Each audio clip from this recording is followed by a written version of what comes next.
back to my channel. I hope you guys like this whole new setup. I wanted to try something different and I thought this would look kind of chill and interesting, so hopefully you guys like it. If you are new to my channel, I do cover all of these different topics right here on the screen, so if you see something that you might like, go ahead and consider subscribing and hitting the notification bell. And if you do end up liking the video, don't forget to like the video down below because it does help me out a lot. As always, there will be a poll in the top right hand corner where you guys get to rate the chapter 5 stars and a 1 star, anything in between. Also, anything that you comment down below has a chance of being featured in my next video, and if you don't want your comment being featured and you're a little shy, go ahead and put an NF at the end of your comment for no feature, and I'll make sure to take into consideration that you wouldn't want your comment shared, and I totally understand that. I never want to put you guys on the spot, but I do want to give you guys a platform to share your thoughts and opinions and theories because you guys come up with some brilliant theories, and I definitely want to celebrate your guys' thoughts and opinions, so go ahead and participate in that if you would like to. In today's video, we're going to be doing a discussion about the latest Eden Zero chapter, which is chapter 90, Sister versus Daichi. We're almost at 100, which is really cool, and I cannot wait to see what's going to happen in the next coming chapters, but this chapter specifically was definitely a roller coaster of emotions, so let's just jump into it. So we start off the chapter with another Pino analysis, and the biggest thing for me about this page was how Pino rated his intelligence. And I don't know if it was just me, but every time I think of Wheeze, I always feel like he's smarter than the majority of people on Eden Zero. Now, the androids don't really count because they obviously have a plethora of information, but compared to the other humans on board, he always seems to be a little bit more intelligent and knowledgeable, and so I did not expect him to be rated at 2, but I thought that was pretty funny.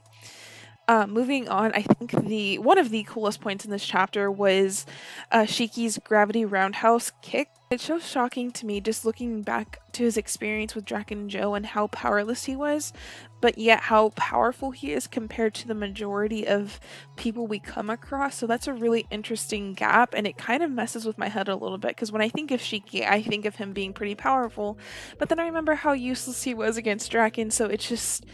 I guess that's one of the things that Hiro Mashima wants us to be worried about. Like, yeah, enjoy this, but also be worried because it's not the be-all end-all, if you kind of get what I mean. Moving on, we have this really cool panel with Wheeze and Rebecca, and I can kind of now see why people ship them together. I mean, just look at that panel. It's very, like, you know, it just looks like they're kind of a couple, and it's a little weird. But, I mean, if you were to show me that and I had no idea what Eden Zero was, I'd probably ship them too, but personally I'm rooting for Rebecca and Shiki, but that's just me.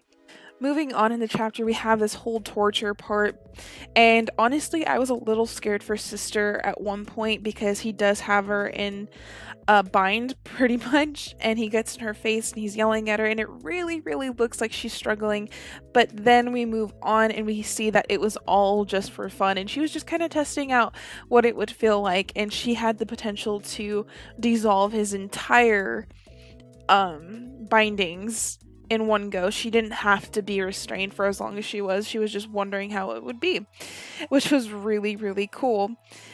His expression at the end of this page was absolutely like brilliant.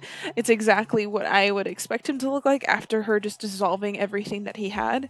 And then I think one of the coolest panels in this chapter alone was the Overheal Destroyer, because I would never ever think of healing being something that could take somebody down, but she does have a point. When you do like overly heal, there's too many cells and so you explode from the inside, right? Like that would make sense.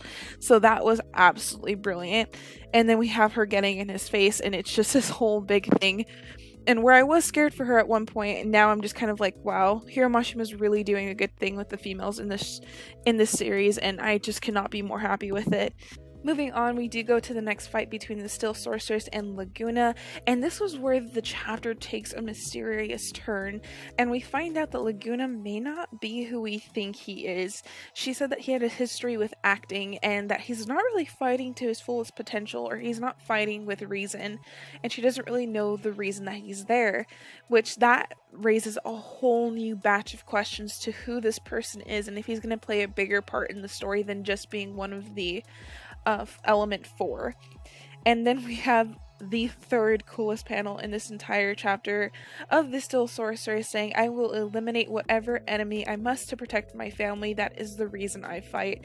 And she is intimidating to say the least. I think that was one of the coolest sketches we've seen of her so far, and I cannot wait to see more of her character because I think out of the four Shining Stars, she's personally my favorite. But that's just me. I know the other ones are super, super cool on their own, but just to me, I think she's my favorite.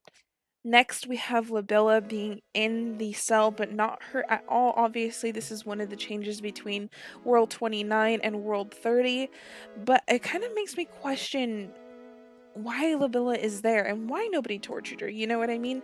Maybe it's because the person who tortured her in World 29 is now fighting sister, and that's why she wasn't tortured. But it also sends kind of shivers down my spine because it's like, how many different things have changed in world number 30? Because I don't know, it just seems like every time she might leap, things change more and more to the point where she's noticing it way more often than before.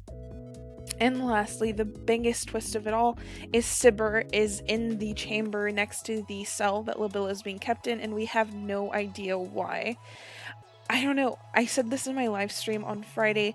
Every time I read an Agent Zero chapter, I feel like I get one question answered, but I get 10 more questions, if that makes sense. And I think that Hiro Mashima is doing a really great job of keeping us entertained overall. And with that being said, I don't have much else to comment on the actual chapter other than I really liked it. I really do hope that you guys like this new style of video. It's just something fun and kind of relaxing that I wanted to try out, and for discussion videos where I don't have the camera on, I thought I'd have something in the corner to entertain you guys. So I hope you guys like it. And again, if you ended up liking the video, don't forget to like and subscribe if you would like to, and I will see you guys in my next video. Bye!